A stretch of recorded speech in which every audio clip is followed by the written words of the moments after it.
Why do you think such a campaign, the Give a Child a Childhood campaign by Compass Community, is so important?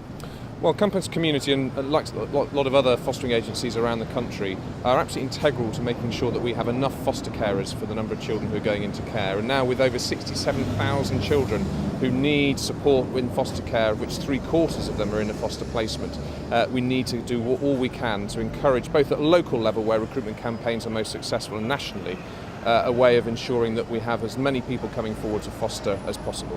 You grew up in a fostering family. Can you just tell us what it's like?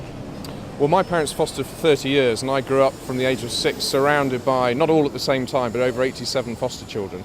And at times it can be very challenging, there's no denying it, but also ultimately it is hugely rewarding when you see children who are often very damaged and very vulnerable who then grow and start to build in that resilience and start to thrive in your care. It's such a wonderful feeling, and that's why they ended up doing it for 30 years. Can you tell us what the government is doing to drive up the number of foster carers?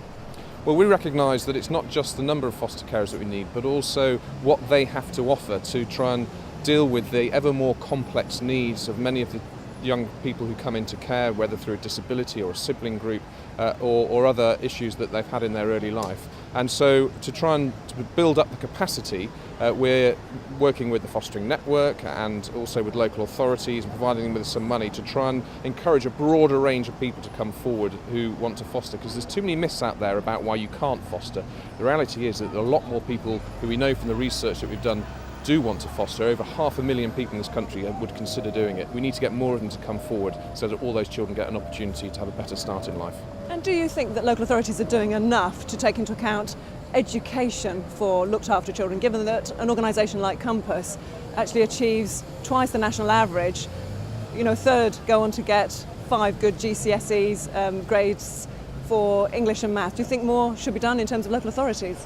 Well, I know from the children in care that I meet regularly as the Minister that education is one of the building blocks that really give them the potential to reach the heights that we should have for all of them when they move on to adult life. And I was actually the chair of the all-party parliamentary group for looked after children before I became the Minister, and we did an inquiry into the educational attainment of children in care. And on the back of that, we have in the bill currently going through Parliament, the Children and Families Bill, making virtual school heads who are there to support the education of children in care a statutory role in local authorities, because we recognise how important it is that the likes of the Compass community and the results that they're achieving for looked after children should be the sorts of results we should be achieving for all looked after children right across the country.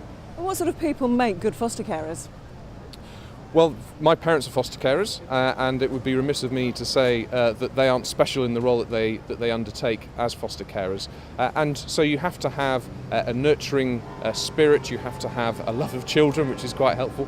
But essentially, it's being able to provide a loving, stable family environment where, for those children who are often neglected and abused, have the opportunity to have a normal childhood where they can build up their skills and their ability to cope with what life has to throw at them in their adult years. And so really it's for anyone who feels that they can fulfill that criteria.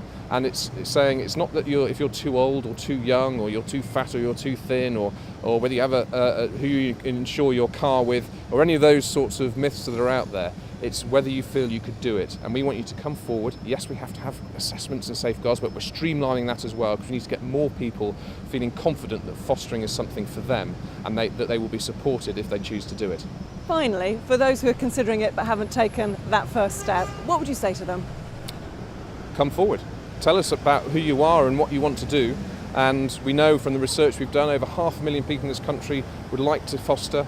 And most people know someone who has either been fostered or has fostered or is fostering. So go and talk to them, find out about it, phone the foster line, and they will give you all the information that you need to find out more about fostering, or go to one of your local agencies, including into the Compass community group, who will give you all the advice and guidance so you can cut through all the bureaucracy that sometimes people feel is in the way, and find out that fostering is something not only that can be hugely rewarding, but it's giving children who deserve exactly what fostering does a chance to have a good childhood and a strong future. Can you give a child a childhood?